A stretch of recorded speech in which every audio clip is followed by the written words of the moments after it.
It's been a tumultuous offseason for the New York Rangers. Lots of changes, but are they better than they were a year ago? John Chik of Locked On New York Rangers joins us to discuss that and the future of the Broadway Blue Shirts coming up next on today's Locked On NHL podcast.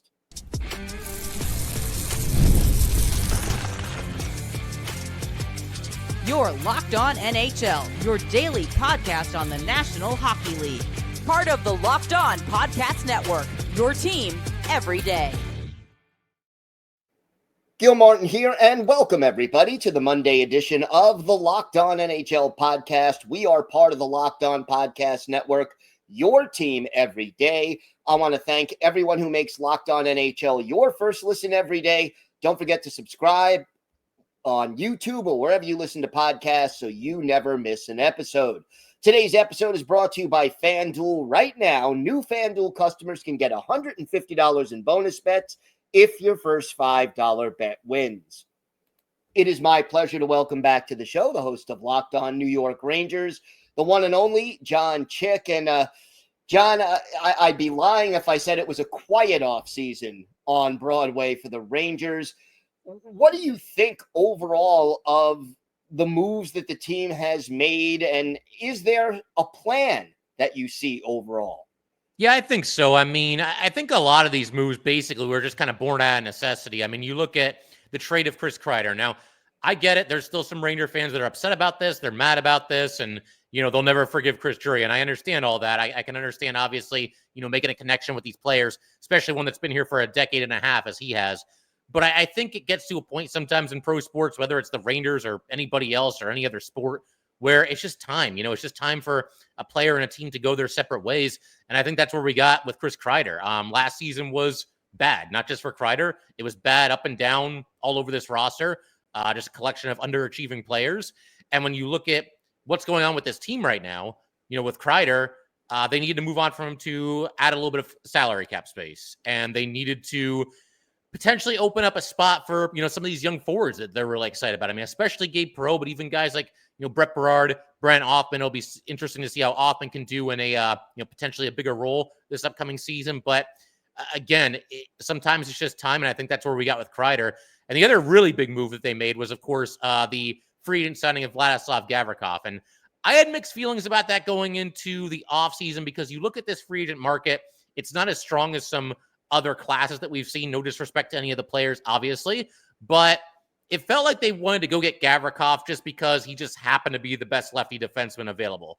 But then you think about it, and it's like, well, again, weak free agent class, a bunch of guys that were going to be free agents re-sign with their current team right before the 0 hour, so it becomes an even weaker class.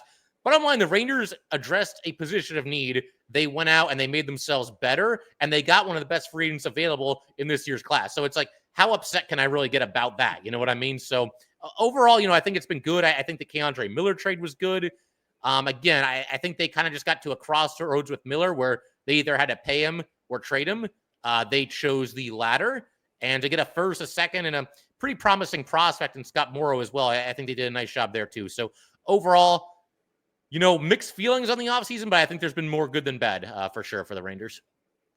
Is this a retool, a rebuild, and is this a better team today than they were a year ago? I know they struggled on the ice, but on paper, they were just a year removed from a President's Trophy. Yeah, I think I would definitely call this a retool as opposed to a full-fledged teardown rebuild. I mean, on one hand, it'd be hard for them to even rebuild because so many guys have no move clauses, but, you know, I mean, I don't think they're going to look to trade Igor or Fox, you know, regardless of what the situation is. You leave those guys there and you build around them. But yeah, I mean, I would certainly call this a retooling. As far as being better than they were last year, like at the start of the season, it's kind of a loaded question because this roster has changed so much. Like, they changed more in one calendar year than I think the last 4 years before that. It's crazy.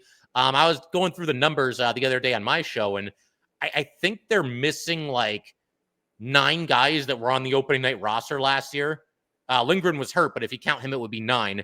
But are they better? I'm going to go ahead and say yes. And something else that I've been talking about on my show is I do think that the truth with this team lies somewhere between the two extremes, because 2 years ago, best record in the NHL, President's Trophy winners. everything clicked. Everything was just magic that season until the very end when, they run into the brick wall that is the Florida Panthers. But then last year, it's like you watch them and something just went wrong in that locker room. And to this day, I can't quite put my finger on everything that happened last year. We'll be here all night if I try to figure that out. But, overall, I think the truth lies somewhere between those two extremes. I certainly think they're a better team than what they showed last year, even with all the changes that they've made. You talked about something was going on in that locker room. Have the changes to the coaching staff, to the roster, have they addressed those issues adequately? Yeah, we don't see everything, obviously, that goes on behind closed doors and everything, but, they wanted to shake things up a little bit, and they've done that. In the last calendar year, you trade, your captain, Jacob Trouba. You trade the longest tenured Ranger by quite a bit in Chris Kreider. You move on from Philip Hedl and Capo Caco and guys like that. Caco was traded for Borgen, and Hedl was part of the deal that brought back JT Miller to the Rangers. I think that's obviously a huge move. That's a move where you're looking to shock the system a little bit. You're looking to change the culture, and you're looking to bring in somebody that just despises losing, and that's JT Miller. And for my money, I don't know if they're going to name a new captain before the season starts. I almost think they're not going to for some reason, partially because Mike Sullivan's here. He's a new coach, probably wants to see how these guys interact and who the next captain should be. But if they're going to put the C on somebody, it's a little bit of a roll of the dice because we know that JT Miller, for lack of a better term, can be a little bit of a hothead at times. But be that as it may, he plays with a ton of intensity. He's a heck of a player.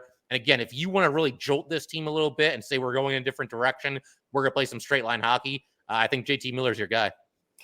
What does the new coach bring to the locker room that was needed for this team?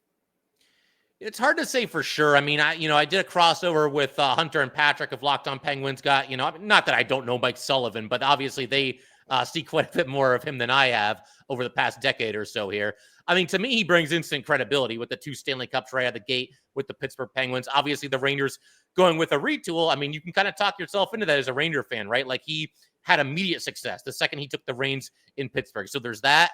I'm hoping that he's a little bit more willing to play some of the young guys than maybe some other Ranger coaches have been. Although you look at coaches across this league, it feels like just about every single one of them, to at least some degree, tend to defer to the veterans just a little bit. But I'm hoping Sullivan will give somebody like Gabe Perreault a chance. Brett Berard is somebody that's under the radar, 5th round pick, but I really like what I've seen. He's played well at every level of hockey, and I thought he looked good for the Rangers last year. So I'm hoping these kids get a chance. And something else you got to do, I think, for sure, is fix these special teams units. You got to get a better power play. They go from top 3 in the league to bottom 5 in 1 year. And even the PK, like last year, they finished like 11th or 12th, but man, that unit fell apart at the end of the season. And you got to get that back on track for sure, too, among several other things.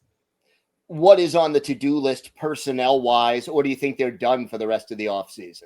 Yeah, I was actually thinking about this the other day. They don't have a ton of cap space. Right now, Puckpedia shows them at $777K.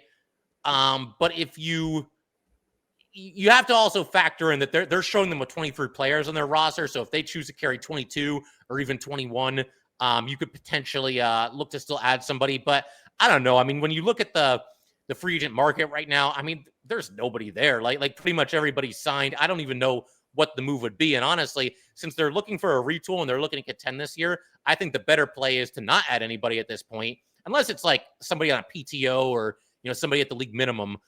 You don't add anybody. You accrue as much cap space as possible so that heading into the trade deadline this year, you can make a move or two if you're in position to do so and add to this team. But who knows what it's going to be? This is going to be, I think, my 6th year of doing this. And this year, more than any other, I have no idea what to expect from this team. I'm trying to figure it out, trying to talk myself into this whole retooling, and it's going to be a good season. But man, this could go any which way of about, 50 different ways this season for the Rangers. It really could. What do you think is their biggest need as of now? Well, it depends how they line up, because if they line up, and I want them to do this, I want them to put Mika Zibanejad on the wing with JT Miller. Mika got off, and he's not the only one, let me make that clear, but he got off to a miserable start with the Rangers this past season. Once the trade for JT Miller was made, and they pretty quickly decided to put the two of them together, Mika started playing a better brand of hockey, and it wasn't even just the scoring. That certainly improved as well. There were 1 or 2 times where he legit trucked somebody last year, like an open ice after he started playing with Miller. So I think Miller's style of play, he's just one of those dudes, by his style of play, he's going to hold guys accountable. much less like if he has to get in your face or anything. But I honestly think just the way he plays, you're going to have to play a certain style of hockey just to keep up with him. And I think we saw that with Mika. The only issue there is if Mika plays with Miller, then we don't know who's going to center the third line, because Trocheck will be centering another line in the top six, So in that situation, you're looking at either Brodzinski or Parsonen. And honestly, like I like Brodzinski. I know he's just like this random like role player who's kind of an NHL, AHL swingman for his career, but I think he's a better player than people realize. I'd like to actually see him get a chance and leave Mika with JT Miller. Give Brodzinski some run. I think he's earned it. He played hard last year. He's a good leader for some of the young guys. Let's see what he can do. And if it doesn't work out, you can put Mika back at center. You can go out and make a trade, whatever you got to do. But I'd like to see that at the start of this upcoming season. All right, John, why don't you tell our viewers and our listeners where they could find the podcast and where they could find you on social media? Yeah, I mean, anywhere you're, listening to this, watching this, we're there. We're on YouTube. We're on every audio streaming platform you can possibly think of. And you can find me on Twitter at jchik17, at jchik17. So, yeah, definitely give us a follow. We'll talk some Ranger hockey. Sounds good. John, thank you so much. Thanks for having me, Gil. Appreciate it. Today's episode is brought to you by FanDuel. Summer sports are in full swing, and whether you're all about baseball under the lights, golf on the green, or high-stakes soccer action, FanDuel is the best way to make every game even more exciting. You're already following the action. Why not make it a little more thrilling? With FanDuel, you can get in on the game while your friends are getting sunburned at the beach. I've been using FanDuel to track my favorite matchups, and the app keeps it fresh with new daily promotions and fun ways to bet. It's super easy to use, fast to pay out, and it makes even regular season games feel like must-watch events. New to FanDuel, well, new customers can bet just $5 and get $150 in bonus bets if your first $5 bet wins. Again, if your first $5 bet wins, new customers will get $150 in bonus bets. So open the FanDuel app today or visit FanDuel.com to get started. That's FanDuel.com to get started.